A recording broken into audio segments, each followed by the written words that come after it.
Nossa, a gente tem muito a agradecer a sua presença, professor Sandro Ribeiro. A gente sabe que você trabalha bastante com a questão das aulas e a gente pegou mais um tempinho seu.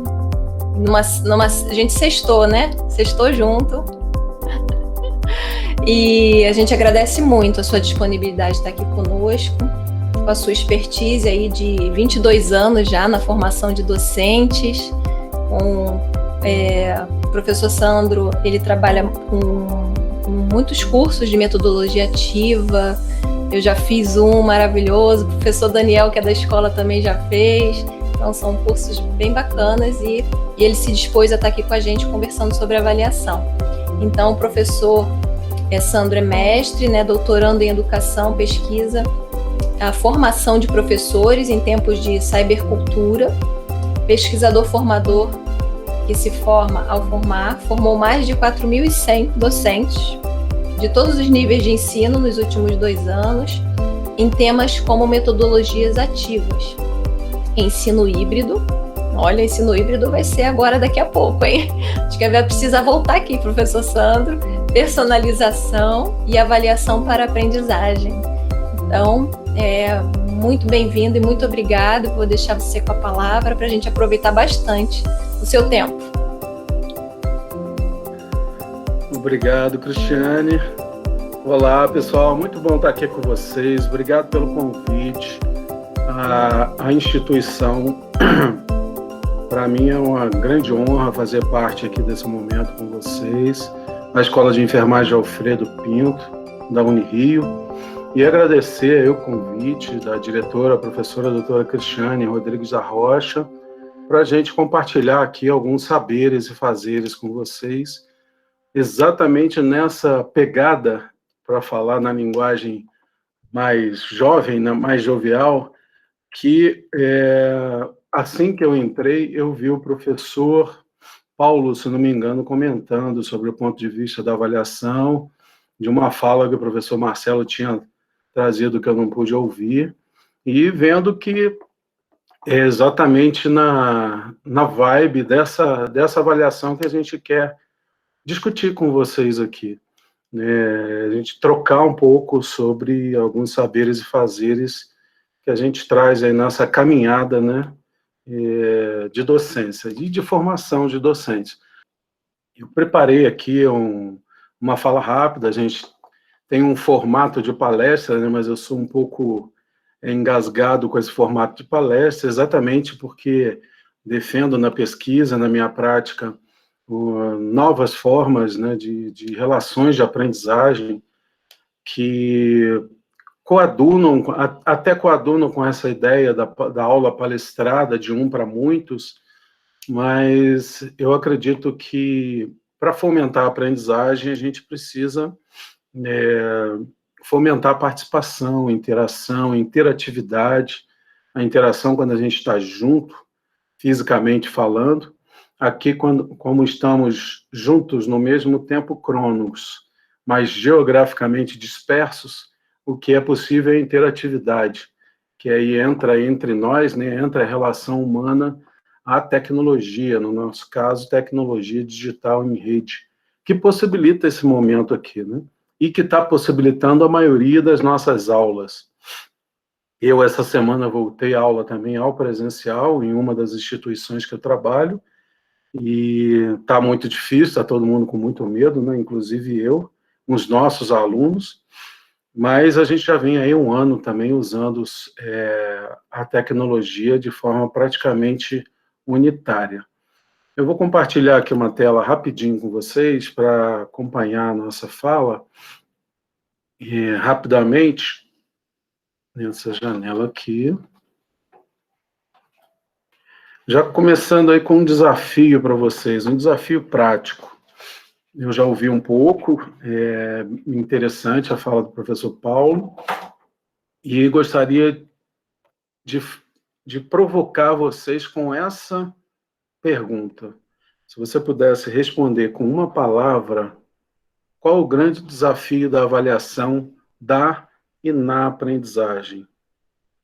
Qual o grande desafio da avaliação da e ou na aprendizagem? Se você pudesse responder com uma palavra, qual palavra você utilizaria? Podem usar aí o nosso áudio, fiquem à vontade. Se você não tiver vontade para usar o áudio, pode usar o chat. Cristiane colocou justiça. Qual o grande desafio da avaliação da e na aprendizagem? Qualificar o Osnir. Obrigado, Osnir. Obrigado, Cristiane. Pode usar o microfone à vontade, tá bom? Vocês sabem que dar aula para um monte de ícone não é fácil, não, né? Um monte de fotinha não é fácil. Ainda mais quando elas estão mudas. Obrigado aí, Osni, Marcelo. Equidade, justiça, quantificar, Paulo. Realidade, Mariene. Sensibilidade. Certeza, Ana Beatriz. Justiça, Alcione. Profissional e não pessoal, Raquel. Justiça também, Elisa. Ajuda, palavra interessante da Eva. Ajuda. Indiferença, Alexandre Matos. Curioso para saber que sentido de indiferença, Alexandre. Justiça, Rosane. Participação, Ângela. Estímulo, Vera Lúcia.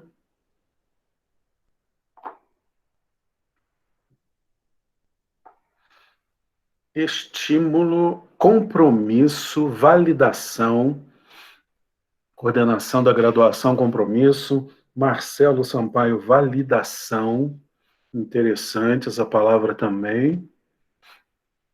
Quem quiser comentar a sua palavra, coloca ela, um tracinho na frente e bota o comentário na frente. Pode abrir o microfone e comentar também. Mais alguma opinião? Participação, a opinião de vocês é muito importante. O professor Sandro, eu pensei na justiça por conta da gente, nessa modalidade, a gente não ter como ver se aquela nota foi justa para o aluno ou não, qual foi o critério que ele utilizou, se ele ficou tentando realmente aprender para desenvolver aquelas perguntas, ou se ele simplesmente ligou para um colega e foi respondendo de qualquer maneira, entende? Então, assim, eu acho que a justiça está nisso. Essa nota está representando o que ele aprendeu. Então, foi justo ou não foi justo? E a gente tem um sistema de CR, né? E o CR, ele possibilita bolsas, ele possibilita transferências, às vezes, de curso. Então, isso é um pouco angustiante para nós. Certo, certo. Isso não é fácil, até mesmo no presencial, né? No presencial, quando a gente olha que acha que está vigiando com os nossos olhos, muitas vezes não, muitas vezes não. Sim, nós somos prova disso, né? Nós somos prova disso.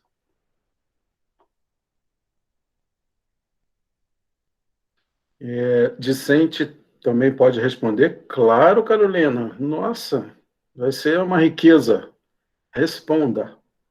Compromisso ao longo de todo o processo, interessante esse ponto de vista, esse compromisso de corresponsabilidade, né? O estudante precisa ter esse compromisso também, não só nós docentes. Compromisso nas duas vias.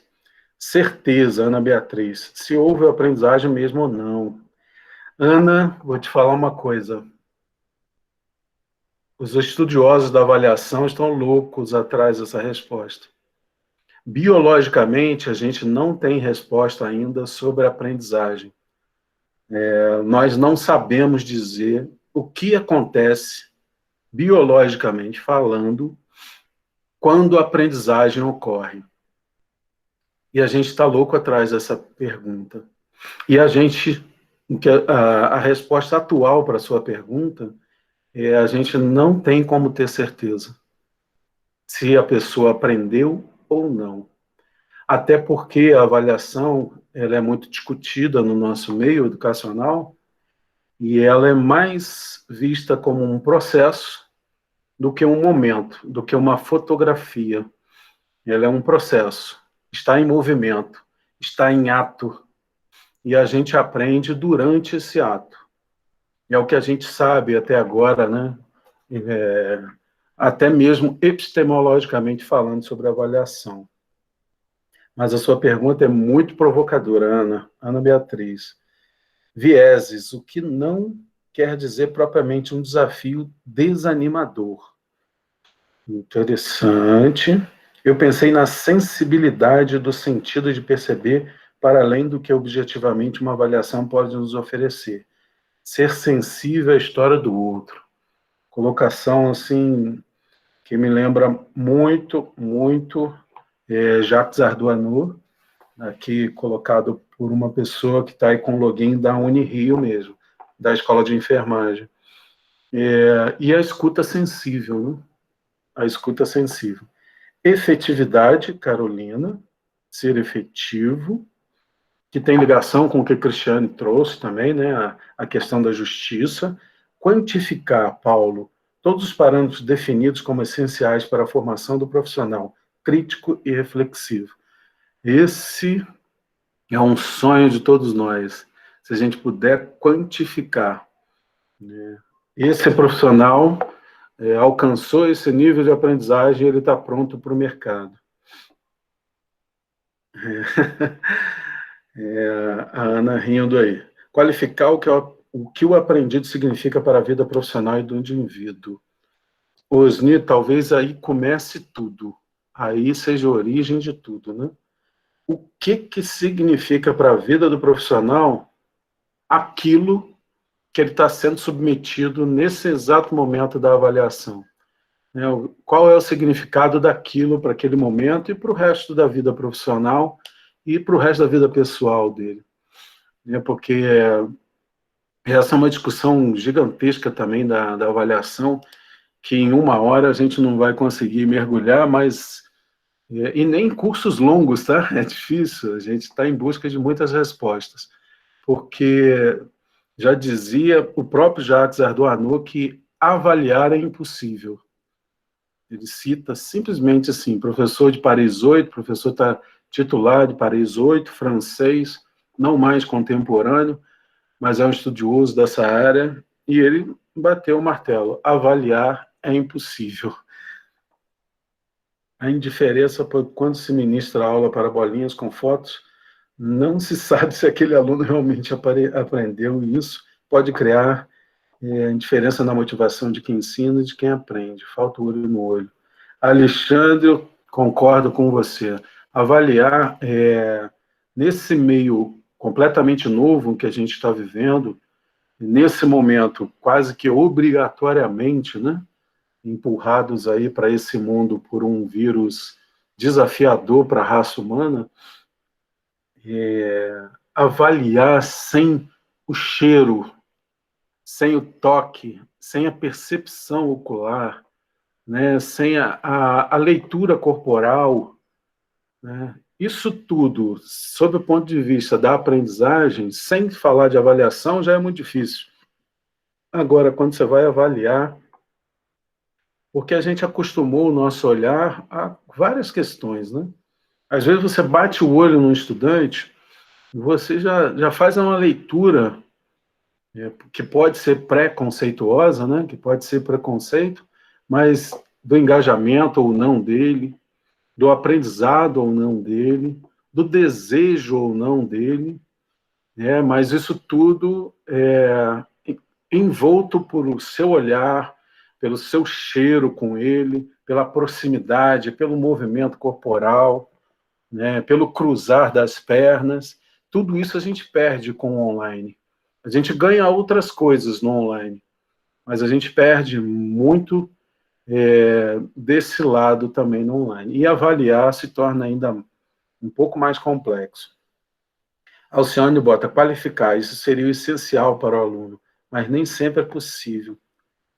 Osni, eu fui fazer o mestrado em educação em busca de compreender melhor o processo de aprender e como dizer A igual a 8 e B igual a 7. Osni, você provavelmente voltou cheio de dúvidas. com algumas certezas, mas cheio de dúvidas. Porque é um processo complexo, né? Um processo muito complexo esse de aprendizagem, não tem respostas únicas, né? A nossa área de humanas, ela é isso que muitas vezes nos encanta, né?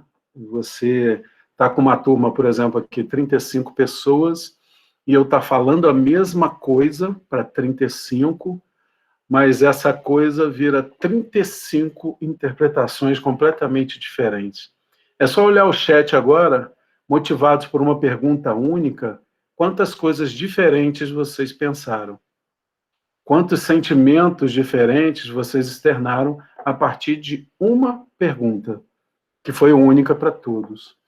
Né? E eu não perguntei o que vocês queriam, o que eu pensaria sobre a avaliação. Né? Que é o que geralmente a gente faz no dia a dia da avaliação, a gente quer saber se o aluno sabe como a gente interpreta a nossa área do conhecimento. As nossas perguntas vão muito nessa direção. Será que ele memorizou como eu penso ou como o meu currículo pensa aquilo? E aí, se ele responde exatamente coincidindo naquele gabarito ou próximo, passa adiante. Se ele responde um pouco diferente, talvez não seja o momento dele avançar. É o que a gente chama de reprovação. Obrigado pelas respostas de vocês. Eva, botar ajuda, minimizar as dificuldades apresentadas por cada estudante. Esse olhar da avaliação, Eva, é o olhar mais humano que a gente pode ter para a avaliação. A avaliação ela é terrível, muitas vezes. Né? Muitos aqui, ou poucos, mas certamente um ou mais que estão aqui, encararam a avaliação na sua formação, desde da mais tenra idade, como um bicho-papão, como um grande medo do nosso processo de aprendizagem. Parte em culpa nossa de docentes, não pessoalizem, né, por favor, boa parte é culpa do sistema educacional, que lança a mão da avaliação como um processo de tortura, muitas vezes, como um processo de acharcamento, ou como um processo de cobrança, né, para você alcançar determinado nível. E isso causa alguns terrores até hoje. E tem também o lado que um grande amigo meu, também estudioso e pesquisador dessa área, que fala quando a gente não lança a mão da propina pedagógica. Né, muitas vezes a gente reclama que o estudante só quer realizar as tarefas quando a gente oferece ponto em troca. Né? E muitas vezes a gente oferece ponto em troca. Né? Me entrega esse trabalho em troca de 1 ponto. Quem fizer isso aqui ganha 2. Quem não fizer não ganha 2. A gente motiva esse tipo de relação, que esse meu amigo chama de propina pedagógica, e na hora que a gente não quer oferecer a propina, e o aluno quer a propina de volta, ele pergunta, quanto que vai valer? Né? Naquela relação, se não vai valer nada, eu não vou fazer. Né? Mas o próprio sistema foi acostumando o estudante a essa questão da troca. E o estudante não é levado a pensar que a avaliação pode ser a ajuda que Eva fala. Né? Uma parceira para ele olhar para si em relação à sua própria aprendizagem. É uma questão cultural também, que de repente a gente precisa começar a olhar de outra forma. Propina pedagógica eu uso direto. Porque nós, professores, reclamamos muito disso, que o aluno só quer hoje, então, nos dias de hoje, né? Se você oferecer alguma coisa, ele vai pensar se vai fazer. Se você não oferecer nada, pode esquecer. Né? Essa é a conversa ali na sala dos professores, né? Na sala física dos professores, que agora nós não temos mais. Mas aí, olhando para dentro do sistema do qual nós fazemos parte, o próprio sistema os empurraram para isso, né? Os empurrou para isso, para essa relação de mais-valia. na educação, que está posta na sociedade, né? Essa relação de troca vinda do capitalismo, que controla toda a nossa sociedade, e a mais-valia, ela entrou na educação e para sair é muito difícil.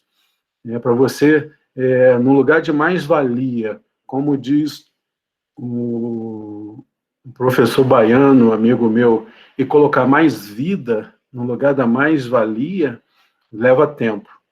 Né? Mudar essa cultura leva tempo. Conversar com o estudante, até ele compreender que a avaliação, se eu dou ponto ou não, vai ser bom mais para ele do que para mim. Muito mais para ele se olhar do que para eu olhar para a aprendizagem dele. E a relação de mais-valia chega ao ponto da pessoa se matricular num curso de enfermagem, que é o caso de vocês, pensando no documento para ir trabalhar. O processo, ele praticamente fica à parte. O negócio eu vou descobrir qual é a regra, como que eu vou me aprovar com os Osni, com a Larissa, com a Eva, qual é a pegada do Marcelo, o que a Alcione gostaria que eu fizesse, e vai atendendo aos nossos pedidos, mas por atender, no final me formei, agora mercado de trabalho. E essa relação de mais-valia que está posta. Bom, pessoal, esse desafio foi o nosso disparador, e a gente, além desse desafio, tem outros aí, né? Esse desafio de estarmos em rede, hiperconectados, uma novidade ainda para uma boa parcela, né, de nós docentes, e esse desafio também que a gente está aí remotamente, que já citaram aqui nas respostas, né, motivados por essa provocação da resposta. E a gente começa a querer discutir com vocês sobre a centralidade do processo, trazer a ideia da avaliação para a aprendizagem no lugar da avaliação da aprendizagem em determinado momento, que é o que dá origem ao termo avaliação formativa. Nós, docentes, por uma questão de cultura do sistema escolar, a gente é levado a utilizar a avaliação em um dos pilares dela. Mas a avaliação ela tem vários pilares. 3 são principais: diagnóstica, formativa e somativa. Por vários motivos, pelo desenho do próprio sistema, pela cobrança final do próprio sistema, uma crítica ao ENAD, uma crítica ao Enem, que privilegia dar notas, né, para nós e para as instituições, para poder fazer uma filtragem e uma espécie de ranking, a gente acaba sendo levado por uma onda para avaliação somativa, que é aquela que é importante, que é aquela que é legal, ela tem base legal, é importante também por conta disso, que é aquela que pode ser fundamental, mas é aquela que sozinha pode não ajudar, aquela que sozinha pode não acolher, e aquela sozinha pode não garantir a aprendizagem. Sozinha, talvez, e esse talvez em letras garrafais, a avaliação somativa, que é aquela que quantifica o quanto você aprendeu, o quanto eu aprendi, por meio de um número ou por meio de um conceito, é a avaliação somativa, quando eu dou um valor numérico, quantificado, para a aprendizagem de fulano ou de Beltrano. E a gente, por força desse movimento, utiliza-se, na maioria das vezes, dessa avaliação. Porque durante o processo, a nossa vida nesse sistema educacional ela é muito louca, muito corrida, né? A gente tem pouco tempo já para tudo que a gente tem que fazer. E a avaliação diagnóstica e formativa acabou ficando um pouco de lado. Um pouco, se der, rola.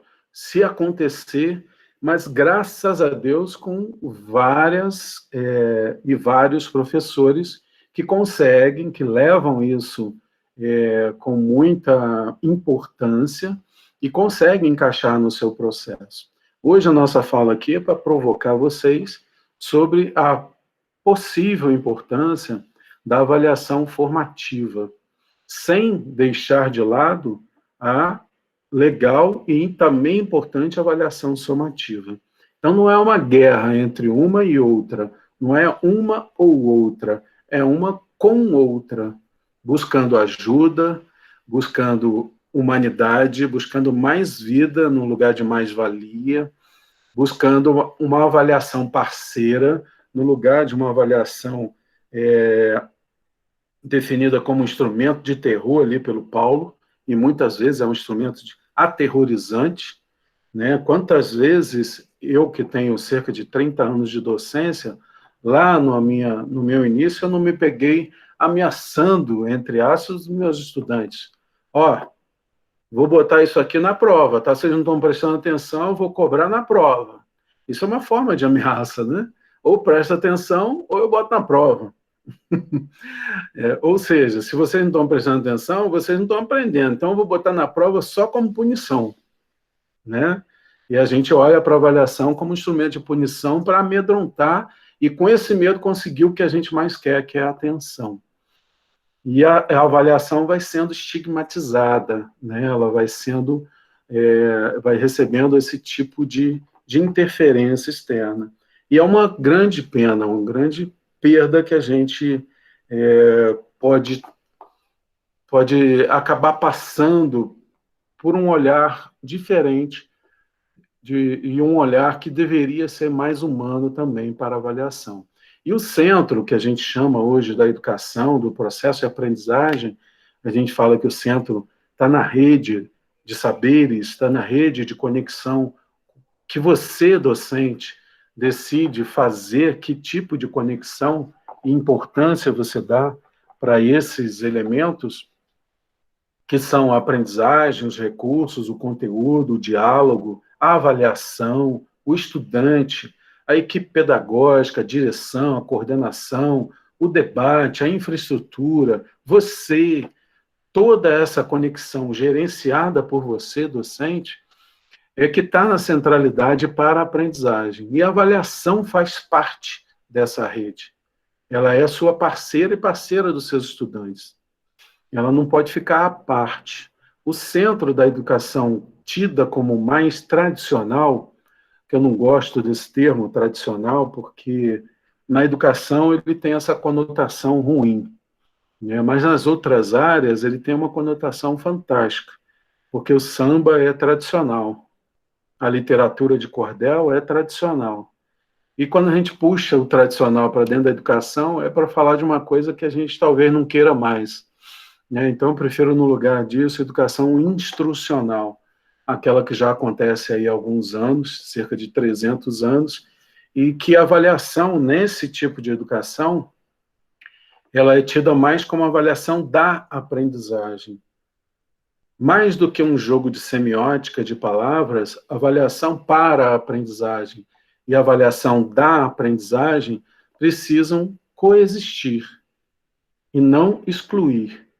Não é reducionismo, mas a avaliação para e da aprendizagem. A avaliação pode ser parceira.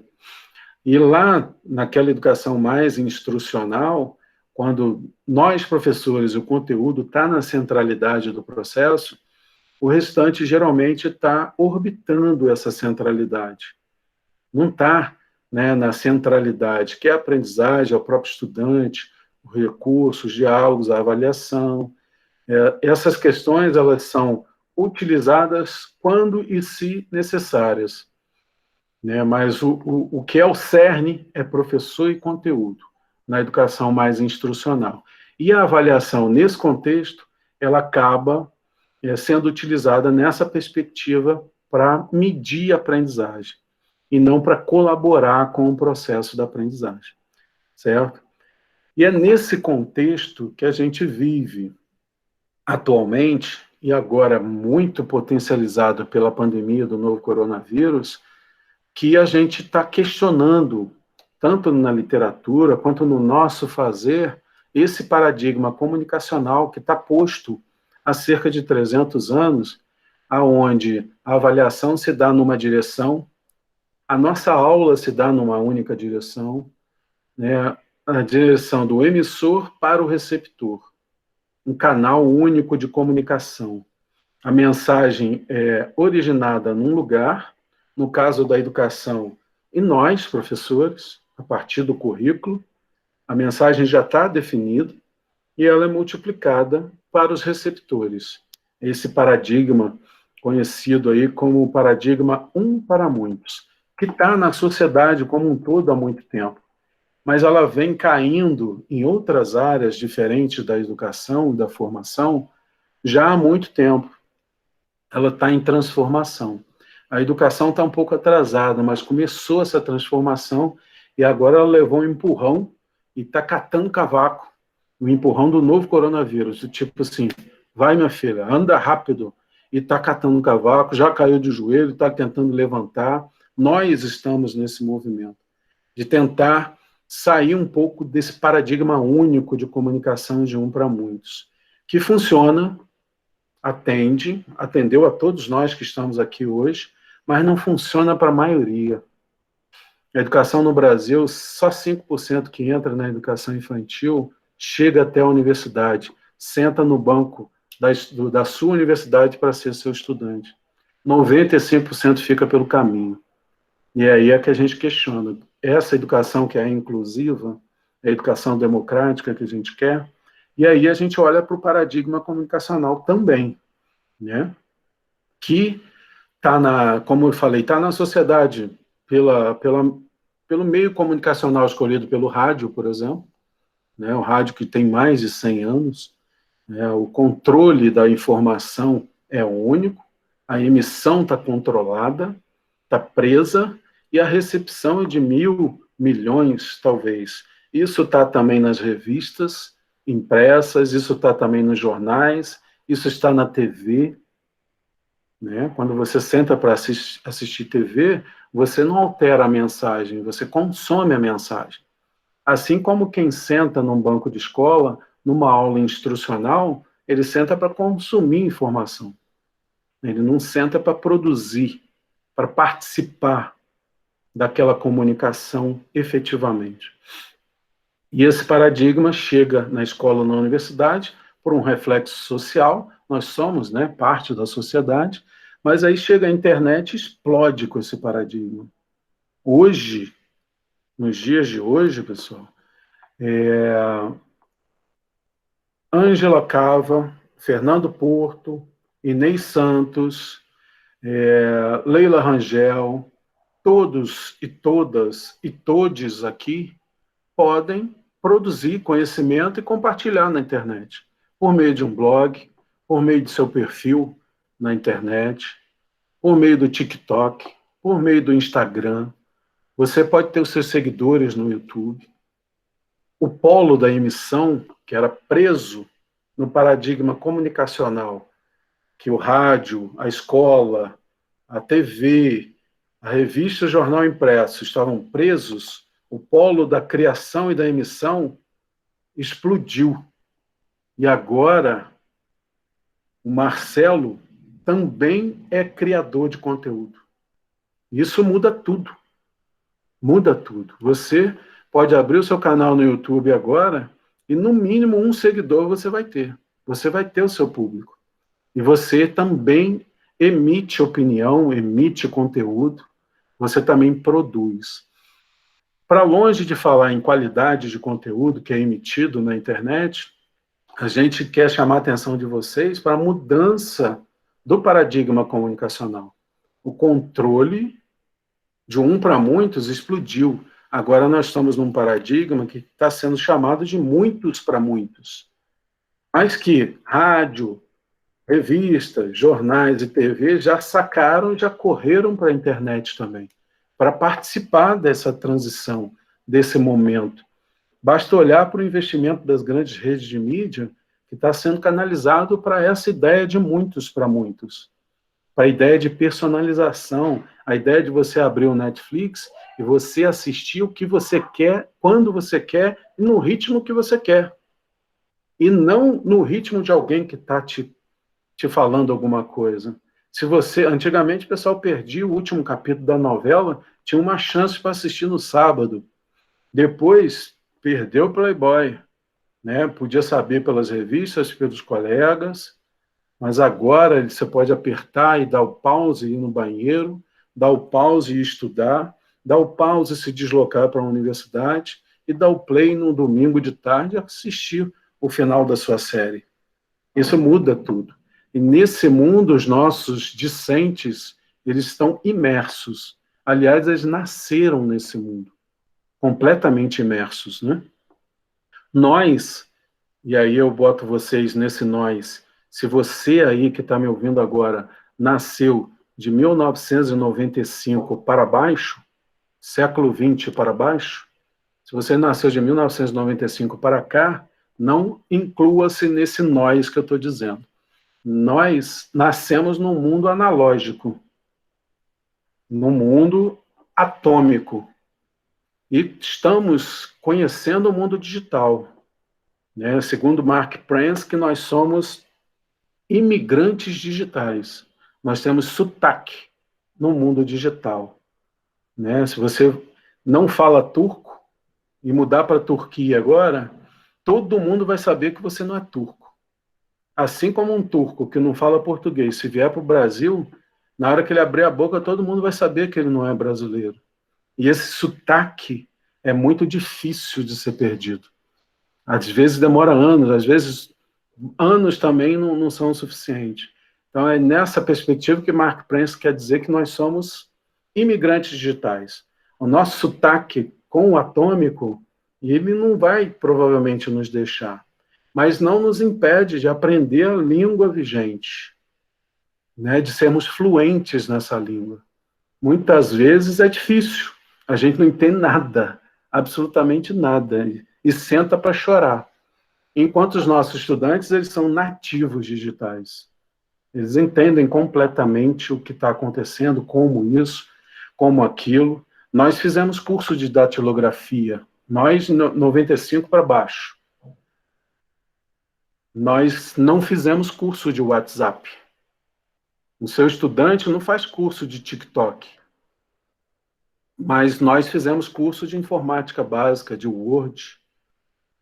Fizemos curso básico mesmo de informática para aprender a ligar o computador, usar o mouse com fio. Agora as coisas pipocam, emergem. Opa, fez curso de datilografia, eu também fiz.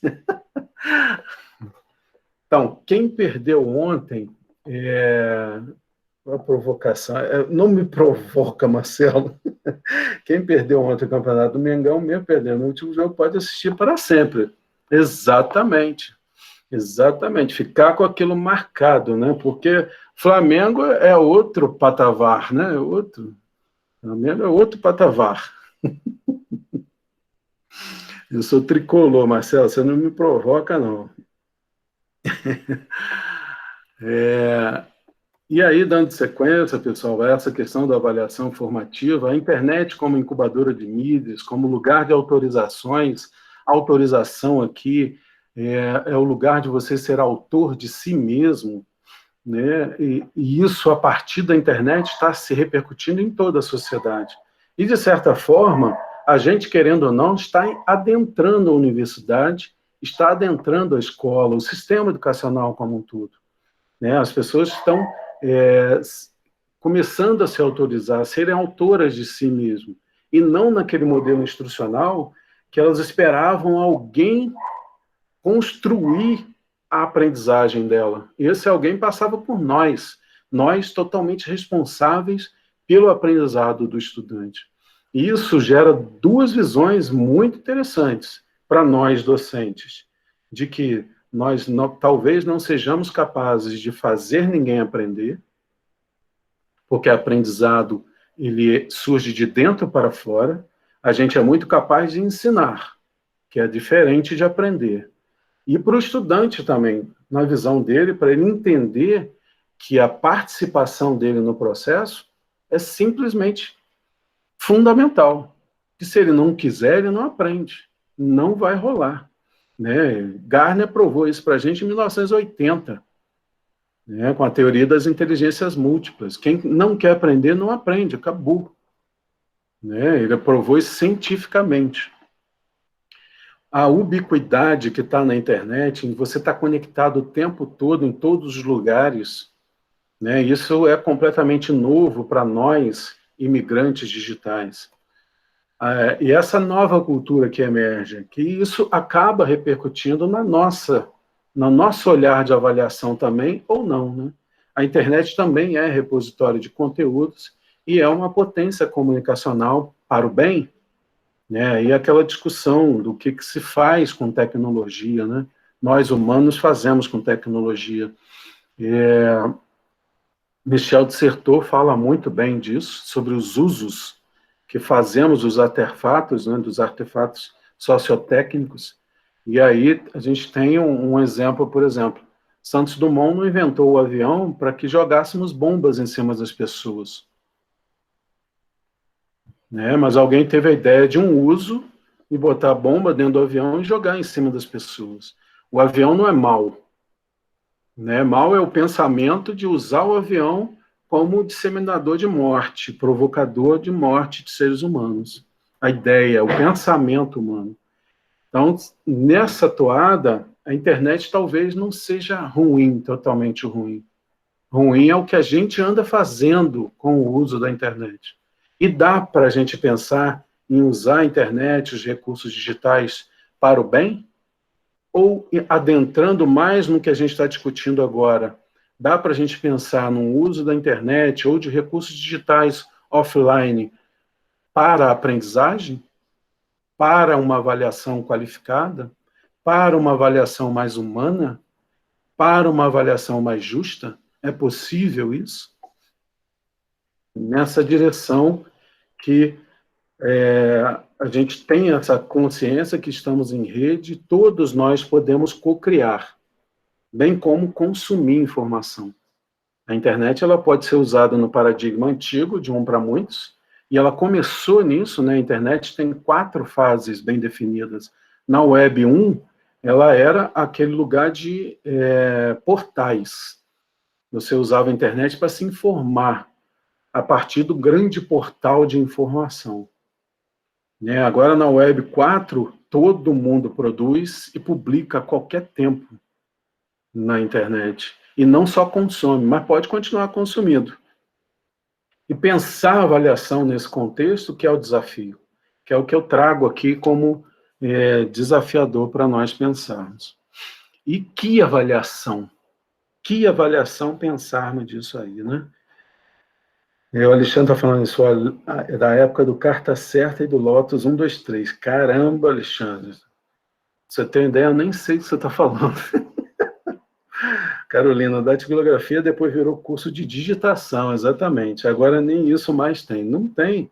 Esses cursos tiveram que se reinventar para continuar funcionando, né? E os cursos eles se espalharam pelo país rapidamente para formar uma geração que era ainda atômica. Quando as novas gerações surgiram, os cursos perderam, né, a validade. Que atire o primeiro BIP ou Teletrim quem nunca usou disquete. Eu não sei nem o que é Teletrim para eu te atirar. Alexandre. Que avaliação, dentro desse contexto? A avaliação que usa a tecnologia como firula? A avaliação que usa a tecnologia como cobertura de algo que o estudante não quer? A avaliação que esconde algo? A avaliação que é maquiagem? Né? Muitas vezes nós, docentes, não estou falando de vocês, não pessoalizem, utilizamos tecnologia nessa direção, né? Para dar uma carinha melhor e o aluno dar uma bocada nela e comer o que a gente quer que ele coma, engolir o que ele quer que a gente quer que ele engula. Mas muitas vezes não combina, né? Não combina. Talvez a avaliação também formativa. E aí também por quê? Porque durante o processo de aprendizagem e ensino, e eu falo aprendizagem e ensino porque da linha de pesquisa que eu venho, em educação, a gente questiona ensino-aprendizagem, né? Porque a gente acha que ninguém é capaz de ensinar sem antes aprender. Então a gente subverte e bota a aprendizagem na frente de ensino. Durante o processo de aprendizagem e ensino, E isso é desafiador para nós, né? Porque enquanto a gente ensina, a gente está aprendendo também. Quem nunca, né? Quem nunca, aí, depois de 10 anos falando sobre a mesma coisa, de repente cai uma ficha nova quando você está dando aquela aula ou preparando aquela aula. Caramba, não tinha percebido isso. A gente aprende enquanto ensina. É também formativa. E durante o processo de aprendizagem e ensino, e só durante, talvez substituir a régua pela bússola.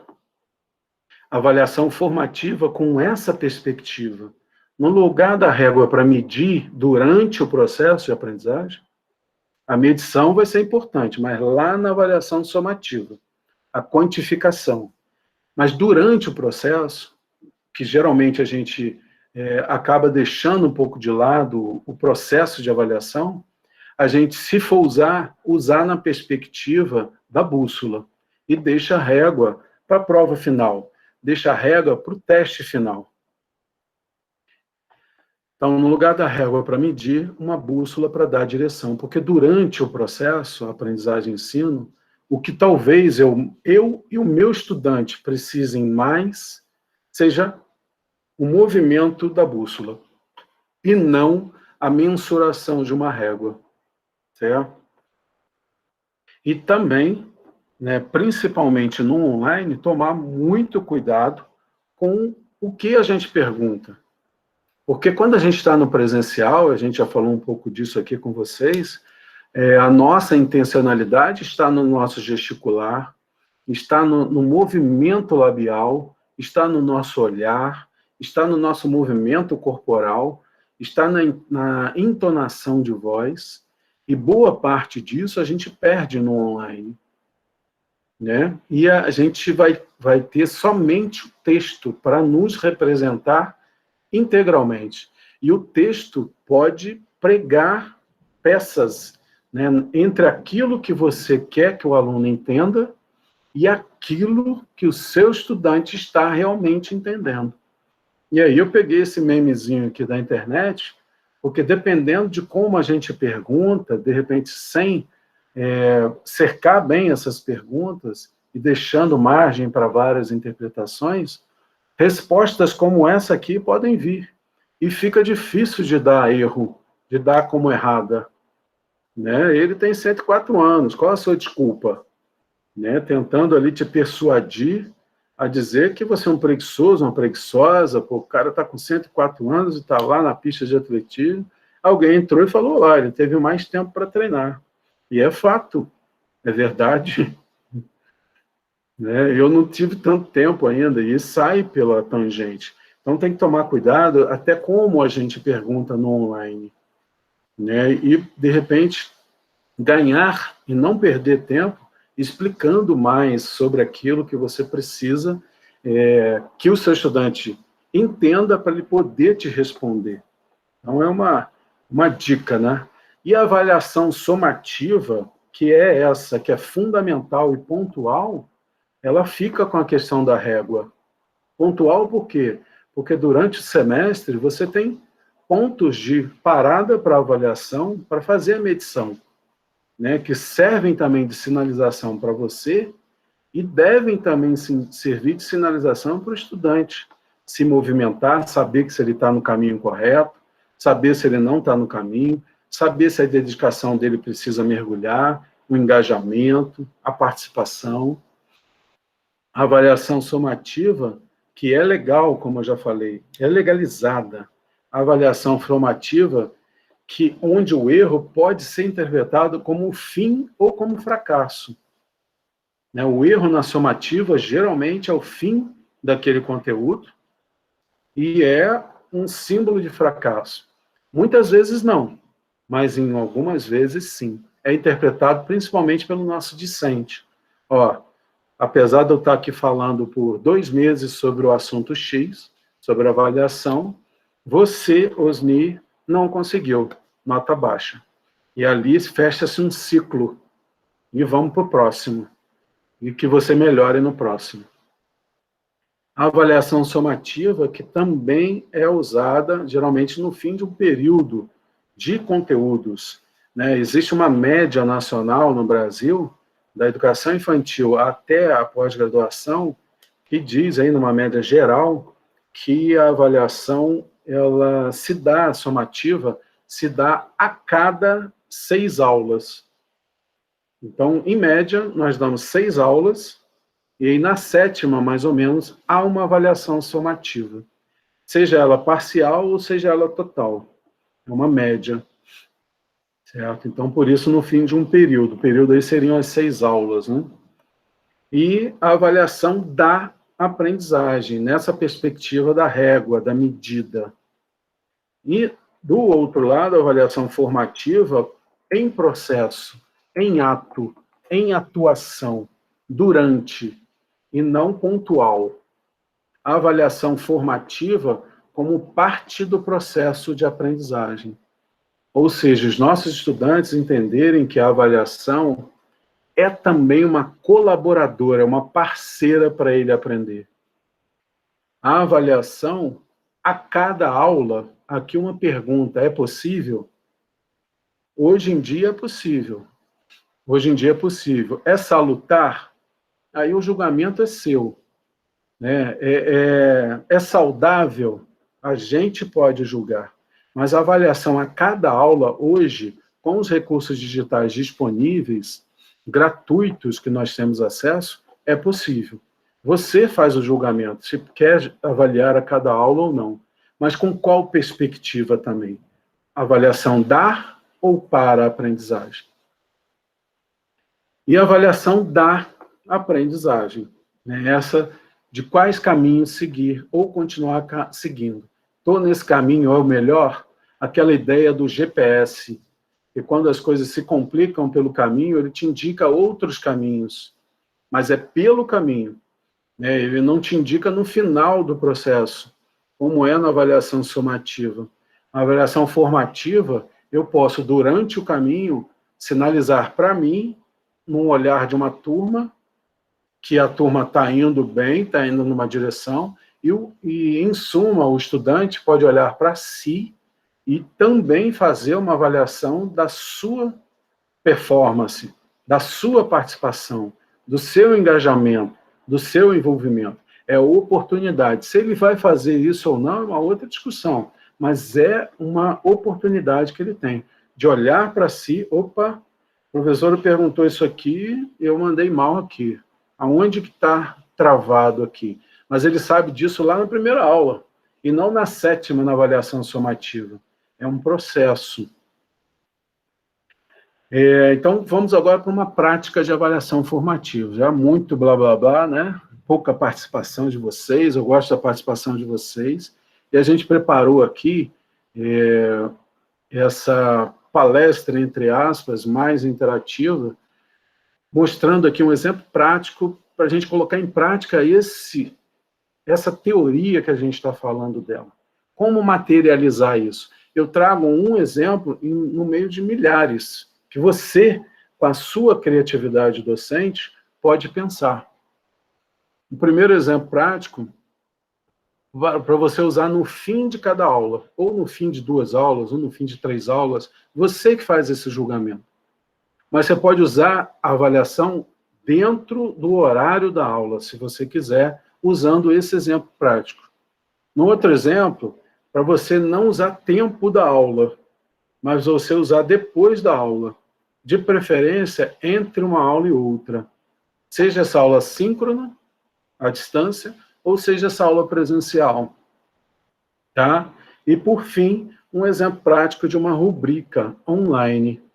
Usar rubrica numa perspectiva que a gente vai comentar para vocês. Rubrica aqui, ela tem várias interpretações. Né? A rubrica aqui, ela tem a noção de apontamento, de anotação, de comentário, de lembrete, nota, observação.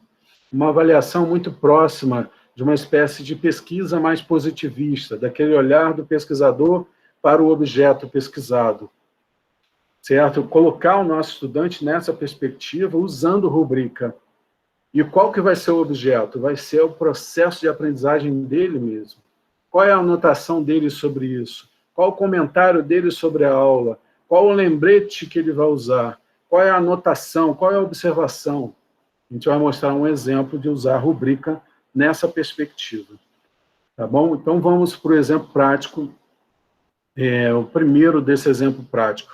Eu vou colocar aqui no nosso chat um link, tá? E eu vou pedir para vocês acessarem esse link e participarem de uma atividade aqui junto conosco.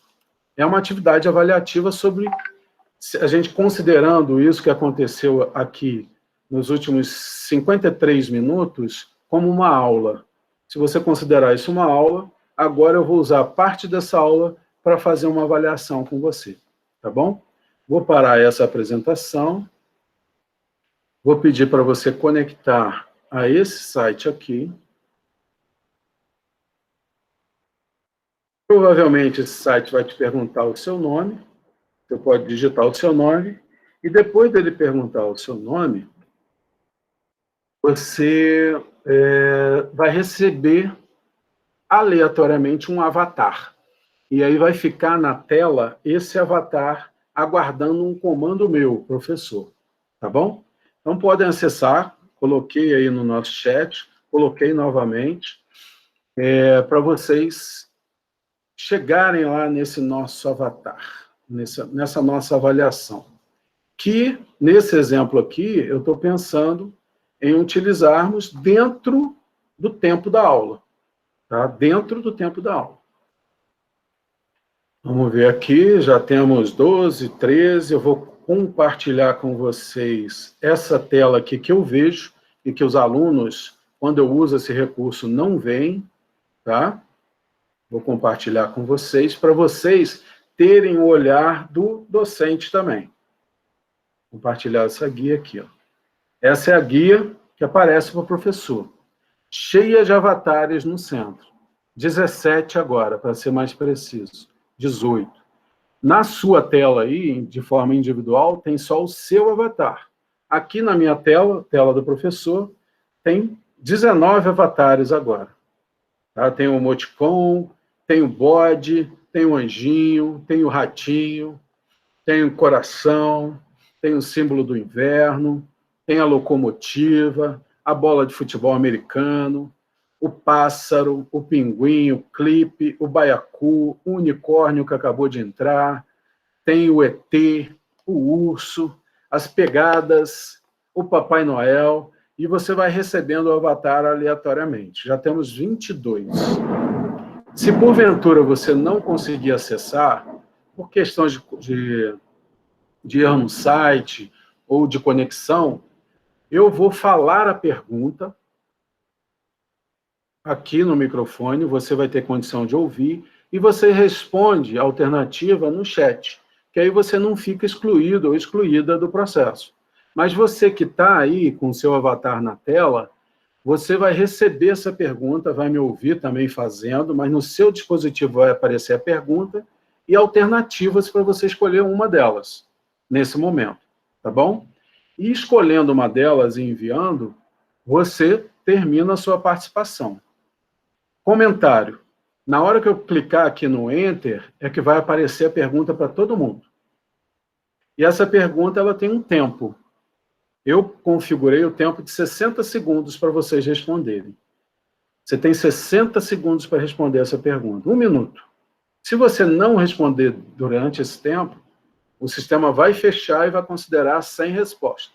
Se você responder corretamente, dependendo do tempo que você gastar para responder, o sistema vai te dar mais ou menos tempo. Se você errar, o sistema vai te dar 0 ponto. Tá bom? Então, vamos lá, preparados? Temos 22 conectados. Já vou comandar aqui para vocês. Vamos lá. Valendo. Pergunta na tela. Eu vou falar, você pode ler também. Como avaliar os pilotos em formação? Piloto de avião. Não sei, não respondo. A avaliação somativa é suficiente. A avaliação formativa é suficiente. A avaliação formativa pode ser suficiente, dependendo do engajamento. A avaliação somativa pode ser suficiente, dependendo do engajamento. Você é professor de uma escola de pilotos de aviação. Como avaliar esses pilotos? 14 respostas, 15 respostas, 16, 18, 20 respostas. Faltam ainda 20 segundos. Faltam 2 pessoas responderem. Uma pessoa, opa, todo mundo respondeu. 23 respostas. Na hora que o último responde, ele fecha e já não conta mais o tempo. Aqui, opa, todo mundo votou. E aí está o resultado na nossa tela. A imensa maioria, 14 de 23, respondeu a alternativa D de dado. A avaliação formativa pode ser suficiente dependendo do engajamento. Só que 6 responderam a avaliação somativa pode ser suficiente dependendo do engajamento. Uma pessoa, a avaliação formativa é suficiente. Ninguém, a avaliação somativa é suficiente. E 2 pessoas, não sei, não respondo. Antes de entrarmos no nosso conteúdo propriamente dito de avaliação, eu quero comentar sobre esse instrumento usado dessa forma para avaliação. Vantagens e desvantagens. Se você tem uma internet boa com seus estudantes, legal. Se a internet não é tão boa, pense 2 vezes. E inclua a resposta no chat, para ninguém ficar de fora. Um outro comentário. A alternativa que eu coloquei no lugar da A, não sei, não respondo. Numa perspectiva de avaliação para a aprendizagem, pode ser importante, pessoal, dar a oportunidade para o seu estudante de dizer para você que ele não aprendeu. Isso pode ser ouro para a sua bússola. Eu tenho aqui 2 pessoas que falaram que não sabem, por isso não vão responder. Agora, eu não vou pegar nota e levar para o diário. É uma avaliação em processo de aprendizagem e ensino. Ainda há tempo até a próxima avaliação somativa. Então, talvez eu tenha tempo de tratar essas 2 pessoas de uma forma diferenciada. Aí dá para a gente começar a falar, inclusive, em personalização. Se você colocou o seu nome corretamente, eu sei até o nome de quem falou, não sei, não respondo. Assim como eu sei o nome da avaliação formativa é suficiente. Por trás desse sistema que é de uso gratuito, ele me mostra os nomes, certo? E o aluno, ele não tem acesso a esse tipo de informação. Então, você não precisa expor ninguém, certo? E vocês repararam uma outra coisa, eu não coloquei gabarito. Então, ele considerou tudo errado. Tudo errado. E nessa perspectiva, eu queria encorajar vocês a defender os seus pontos de vista. Quem respondeu a última alternativa, alternativa E, a avaliação somativa pode ser suficiente, dependendo do engajamento, pode abrir o microfone, um ou mais, e defender o seu ponto de vista, por que você respondeu isso?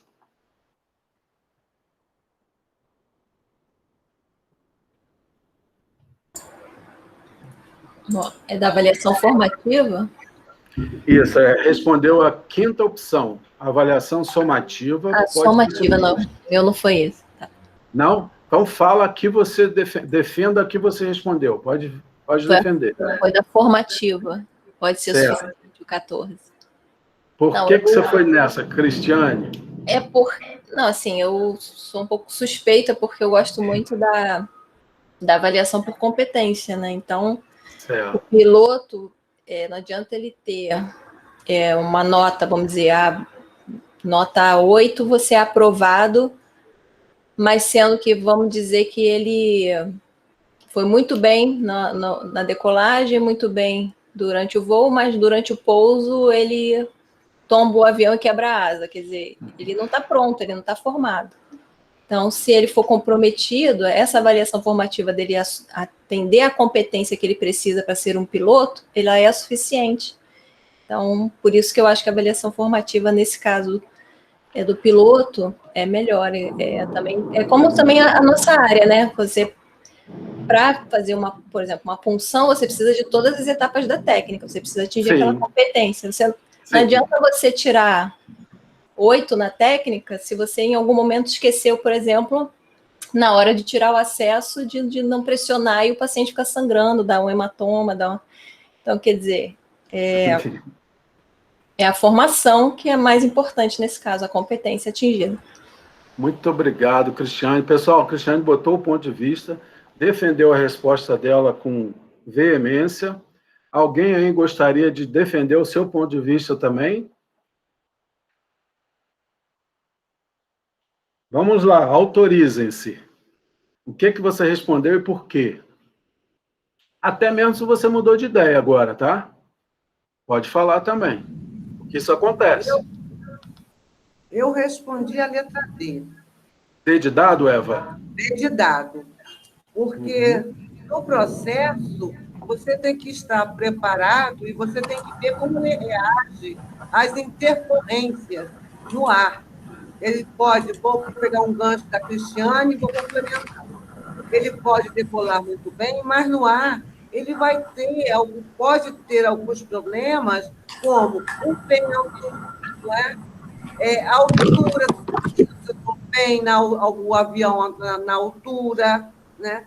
Uma outra pessoa, um copiloto, por exemplo, pode passar mal. Isso é uma intercorrência, porque ele tira ele de uma visão de controle, né? Então, essas coisas têm que ser consideradas para que ele, no final, receba uma boa ou uma média avaliação, ou seja, interpelado pelo orientador no que ele precisa melhorar. Eu vejo desta forma. Então, ótima defesa. As intercorrências acontecem em qualquer situação. Agora, como ele vai se sobressair mediante essa intercorrência? Ele vai usar, muitas vezes, a aprendizagem que ele teve anterior, mas também o que ele viveu até aquele presente momento. Perfeito, Eva. Eva, você também é advogada? Pelo amor de Deus, hein? Se for, eu não quero você contra mim, não. Eu sou professora de fundamento. Vai defender bem o ponto de vista assim lá atrás.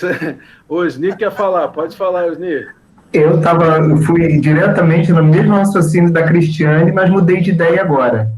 Eu sei ensinar enfermagem, mas não sei ensinar para pilotar, eu tinha que ter na primeira. Eu não sei se é suficiente, eu não sei ensinar a pilotar. Então, quem tem que dizer qual é a melhor forma é quem ensina a pilotar. Eu fui junto com a Cristiane porque eu sei ensinar enfermagem. E o raciocínio dela está bastante próximo ao meu. Entretanto, eu mudaria de ideia agora. Eu não sei ensinar pilotagem.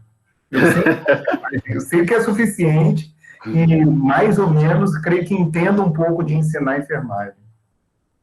Legal, legal. Mariane falou ali no chat também que respondeu com a Cristiane no mesmo raciocínio.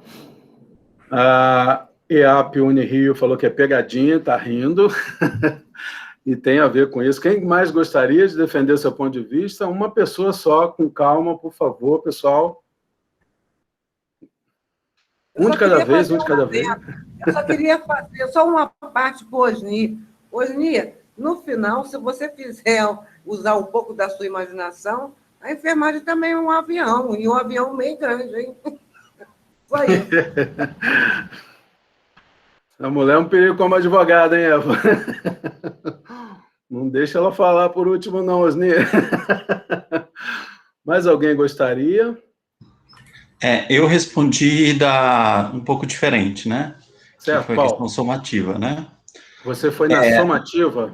Isso. Certo. Defenda o seu ponto de vista. Bom, primeiro que eu assisti todas as temporadas de desastres aéreos, porque eu odeio andar de avião. Então eu tenho esse lado masoquista, que eu andava muito de avião, né, numa época da minha vida, e eu assisti todas as temporadas possíveis de todos os desastres aéreos imagináveis. Masoquismo, né? Mesmo. Tem alguns interessantíssimos, né, mas não é o caso. Bom, o que eu penso é o seguinte, e aí é uma limitação minha, eu sou professor de bioestatística, eu sempre enxergo que tudo é quantificável e nem tudo é quantificável. Mas especificamente no caso do avião, o que eu enxergo são modelos matemáticos que eu posso fazer para prever erros, né? E veja, o avião, ele nunca cai por um fator, né? Ele cai por uma sequência de fatores. Então, existem, na queda do avião, fatores que eu posso simplesmente brecar nesse modelo. E aí, testar o piloto para esses fatores com modelos matemáticos não é tudo, mas pode ser, né, por escalas, pela forma quantitativa, pode ser uma maneira de otimizar todo o processo. Então, imagina uma árvore decisória, né? Então, se ele toma atitude A, ele vai para cá. Se ele toma B, ele vai para cá. Se ele toma C, ele vai para cá. E aí, dentro de tudo isso, eu tenho equações e modelos matemáticos em que eu possa treinar isso. Eu sei que isso é limitado, eu entendo bem a argumentação dos outros, mas isso também é parte da formação, né? Por isso que a somativa pode ser o maior para ele, para tentar o erro zero, né? Ou para tentar esses chamados que eles chamam de breakpoints, né? Que é a questão de parar o erro para que o avião não caia, né? Então, é só um ponto de vista, né? Obrigado, Paulo. Muito obrigado. É um ponto de vista muito salutar. Eva, já temos a contraparte. Pegou para você agora, hein? A contraparte aí mandou bem agora. Bom, pessoal, como bem, nós... mas a gente pode ver aqui a queda do avião antes, se a gente ver qual é a percepção dele, para que não leve a queda do avião, né? Sim, sim. Gente, bom, pessoal... Professor, eu pensei de início como a Cristiane, mudei de argumentação de resposta como o Osni, e agora com essa argumentação do Paulo me fez pensar numa terceira opção, que também é possível. O que me faz pensar que quando a gente fala de avaliação, não existe um modelo único, né, que vai nos responder o que queremos. Talvez o melhor modelo seja o modelo que nos dá a possibilidade de lançar mão de várias formas diferentes. Em alguns momentos, também não saber o que usar faz parte da avaliação. Fazer essas escolhas. Como é que é o seu nome, professora? Que está aí. Thaís, assim, emergiu o que a gente estava querendo fazer emergir aqui. A Thaís, ela mudou de ideia 2 vezes. E a Thaís mudou de ideia não por conta da emissão do polo principal do Sandro. A Thaís mudou de ideia ouvindo Cristiane, ouvindo Eva, ouvindo Osnir e ouvindo Paulo. A Thaís mudou de ideia lendo o chat. É aprendizagem em rede, é aprendizagem de muitos para muitos. É avaliação de muitos para muitos. Agora eu não estou preocupado em dar nota para a Thaís ou para o Paulo. Agora eu estou preocupado em formar Cristiane, em formar Eva, em formar Thaís, Paulo, para avaliação somativa. E aí a avaliação somativa passa a ser um momento de consagração de todos vocês. Essa que é a ideia, certo? E aí, para criar essa ambiência, primeiro, eu não posso botar gabarito, porque se tivesse gabarito, vocês não pensariam como vocês pensaram. Porque o que o Sandro fala, a gente está muito preso no paradigma antigo. O que o Sandro fala em delay. Se o Sandro falou que a C acerta, eu errei, bola para frente. Qual é a próxima? Não tem certo. Eu não falei do meu ponto de vista. Eu não defendi meu ponto de vista. Eu posso usar esse momento para entrar com o meu ponto de vista também. E certamente... Pode ser que Thaís, Paulo, Eva, Cristiane mudem de ideia ou não, mas eu não quero que seja nesse momento, porque aprender, pessoal, é um processo. Thaís pode aprender indo para casa, de trem, de carro. Pode cair a ficha de Paulo na praia. Pode cair a ficha de Cristiane tomando banho.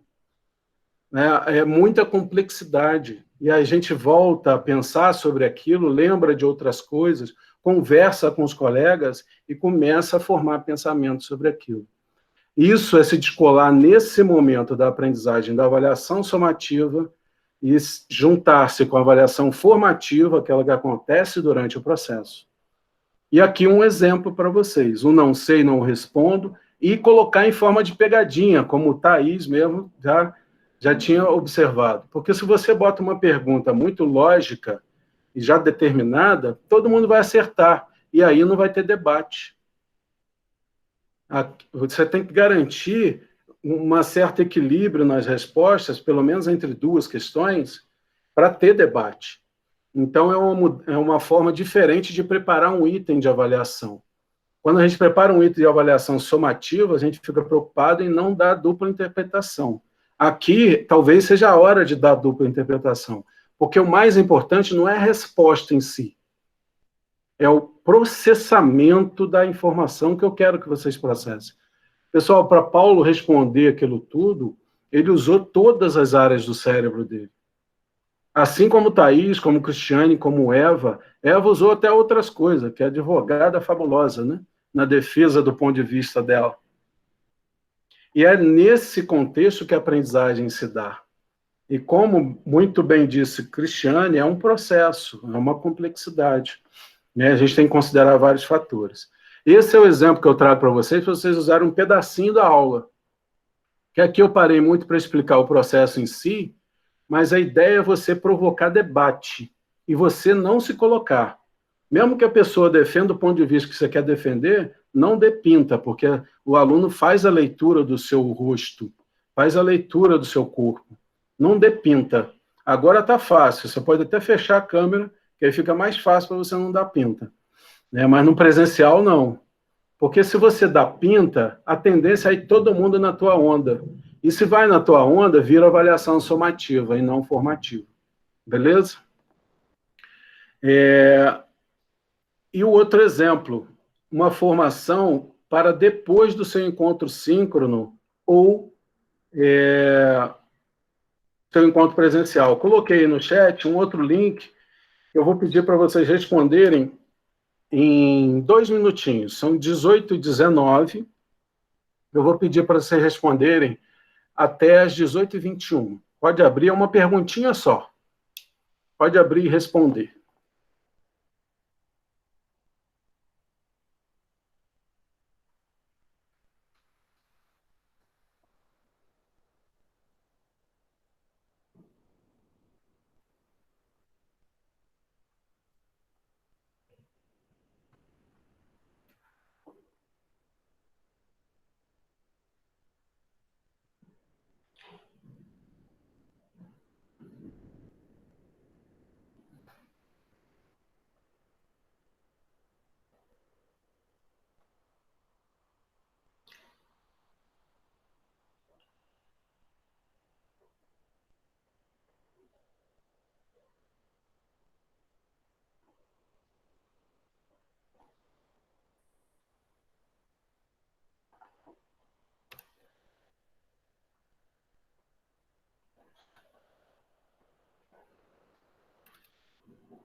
Eu não estou visualizando a pergunta.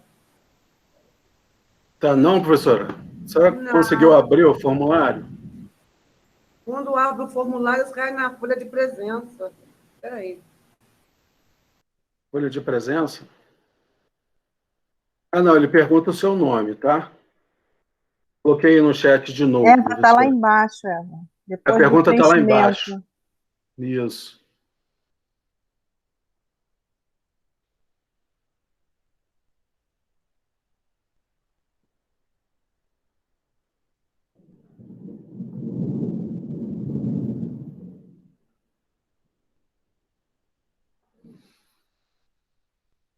Já temos respostas. Como o nosso tempo está acabando, vocês podem... A mesma pergunta, Alexandre, exatamente. A gente está simulando aqui com o Mentimeter, usando o tempo da aula e usando o formulário fora do tempo da aula, como se agora vocês estivessem retornando para casa ou horas depois da aula, tá bom? O feedback do Forms, aí que tá, Thaís, a questão. E a gama de coisas que isso abre para nós, né? Eu queria comentar isso com vocês, e eu vou compartilhar essa tela aqui do formulário para a gente falar sobre isso com vocês. Não, essa tela aqui não, essa aqui, ó. Aqui, ó, já temos 13 respostas, né? Eu vou responder também, tá? Para vocês verem o processo como um todo. Abri o formulário, coloco lá meu e-mail, meu nome e respondo a pergunta. Tá? Eu vou responder Nome, aqui. caixa alta. É. Não, mas eu não gosto desse professor, vou botar só de raiva. E clico em enviar. Quando eu clico em enviar, nessa configuração aqui, eu bato um papinho aqui com o meu estudante, falando para ele verificar as respostas no e-mail, eu configurei para disparar para o e-mail dele, ou clicando no botão ver pontuação aqui embaixo, certo? Dependendo do resultado, siga as orientações e nos ajude a aprender ainda mais juntamente com você. Busque também um apoio com seu grupo de estudos, materiais de estudo. Essa avaliação pode lhe ajudar nos estudos e serve também para lhe indicar o quão valoroso o seu entendimento sobre a aula de hoje. Aqui é aquela sementinha da gente começar a mudar a cultura da avaliação. Avaliação como parceira, avaliação como ajuda, que foi dito lá no início, né? Ótimos estudos, estaremos de olho por aqui. E aí eu posso, enquanto aluno, clicar em ver pontuação. Como eu errei, eu tirei 0 de 10. E aqui, do jeito que eu configurei, ele marca em vermelho, né? E me mostra aqui embaixo qual é a resposta correta.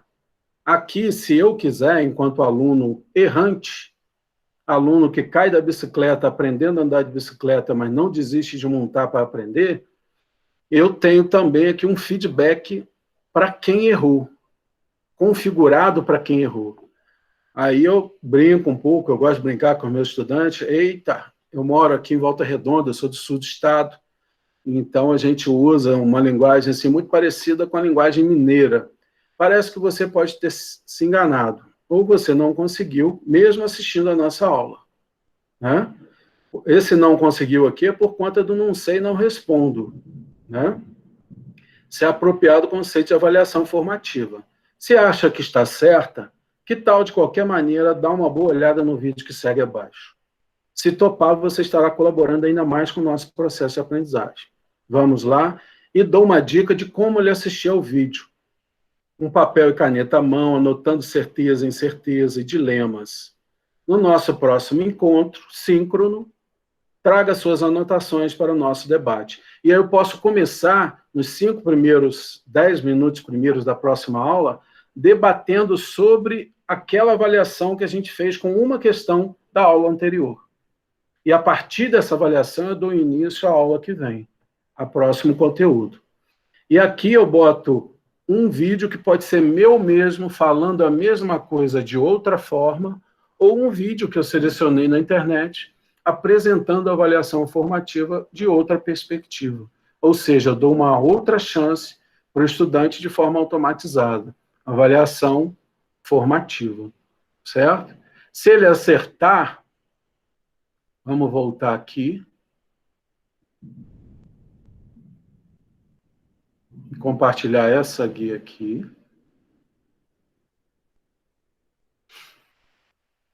Aqui, aqui. Se o seu aluno acertar a questão, e repare que as alternativas aqui, elas se multiplicam, né? Elas mudam de lugar. Eu configurei para elas mudarem de lugar, para dificultar aquela conversinha, que eu quero ver o que ele sabe mesmo. Não é impossível, mas dificulta, né? Em ato, ou seja, avaliar com foco na direção durante o percurso funcional, será fundamental para o aprendizado. Isso aí, beleza. Enviar. Aqui ele quer saber quais são as faixas de pedestre, coloquei para ele, e ele envia para mim. Ver pontuação, compartilhar, total de pontos 10 de 10, certo? E aqui ele me fala que está correto, diferente lá que ele me mostrou em vermelho. E aqui ele me dá um feedback para o correto. Que show! Concordamos com sua resposta. De qualquer maneira, que tal aprofundar mais um pouco no tema? E eu coloco o mesmo vídeo que eu coloquei para o feedback errado, como forma de aprofundamento, para ele também ter a oportunidade de ver a avaliação formativa de um outro olhar. Se topar, assiste os vídeos abaixo, porque para ele que acertou, eu peço a ele uma ajuda para fazer o gancho com o próximo conceito. E aí, eu não desestimulo aquele que já acertou facilmente, entre aspas. Eu dou um outro desafio se ele quiser vir comigo. Aqui eu coloco um vídeo para fomentar a leitura, a importância da leitura na formação de nossos estudantes de graduação. Como é importante a leitura. E aí puxa esse vídeo aqui do Rubem Alves, quando ele fala da leitura.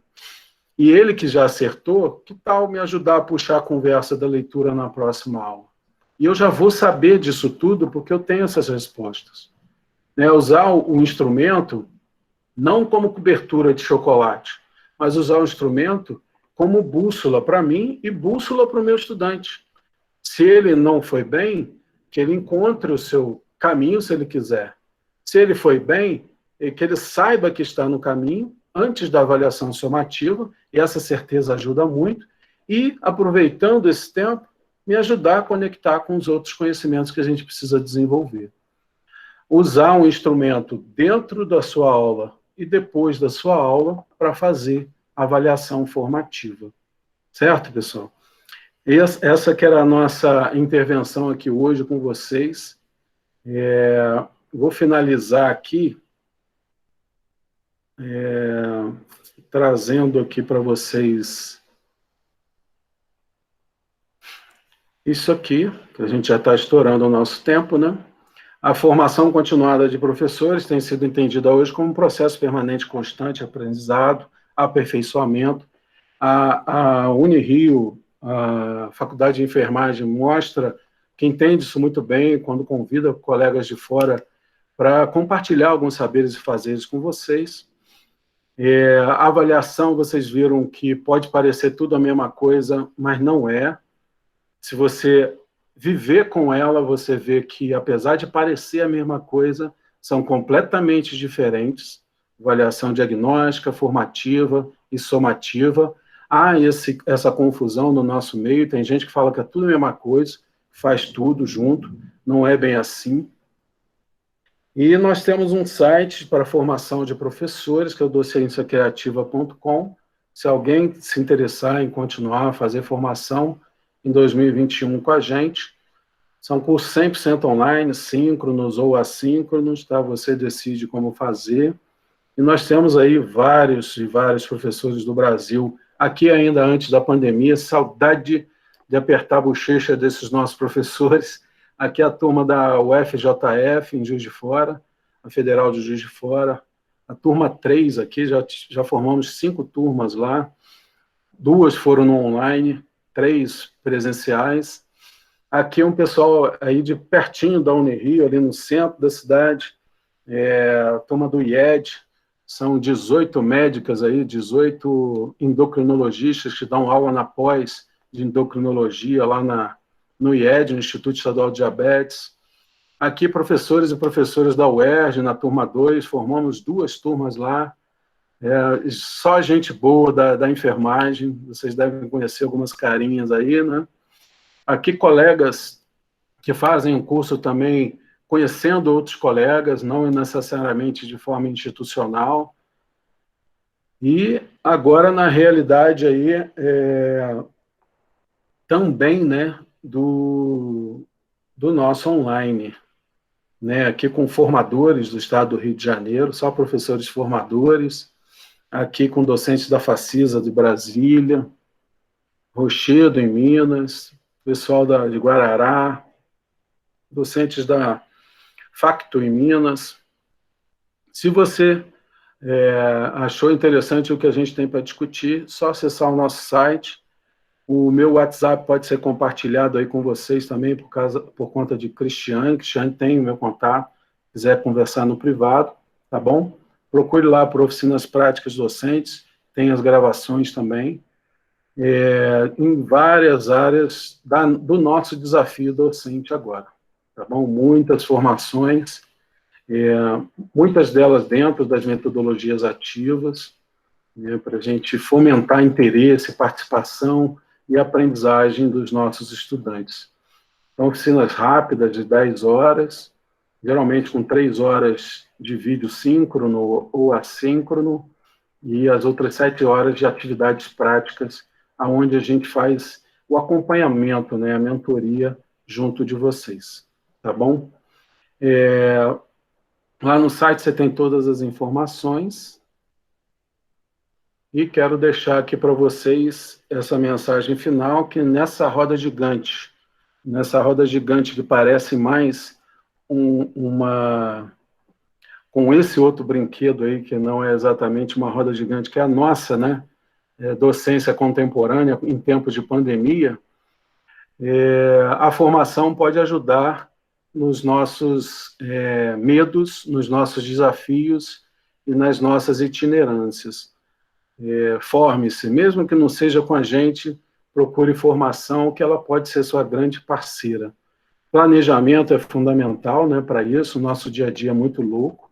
Planejar-se, para se formar à distância, então, é muito importante. E um memezinho aí, indo ali me inscrever nas oficinas. E não importa, pessoal, mesmo que a instituição de vocês ofereça internet, tablet, computadores, todos os recursos para você e para os seus discentes, não é isso que é determinante. O determinante é você. O determinante é a sua mistura. O determinante é a sua itinerância. O determinante é o humano. Graças a Deus ainda vai ser por muito, muito tempo. Pelo menos até o nosso fim de docência está garantido. E das próximas 2 gerações, segundo os estudiosos dessa área. E é uma mensagem final: não viveremos a educação evoluída, mas vivemos a educação evoluindo. Podes escolher entre ser protagonista dessa transformação ou ser espectador. Uma escolha ou outra demanda, né, várias questões. Mas a gente pode escolher, certo? E se você escolheu trabalhar também com a educação, você já sabe que o quanto você sabe é menos importante do que o quanto você quer saber.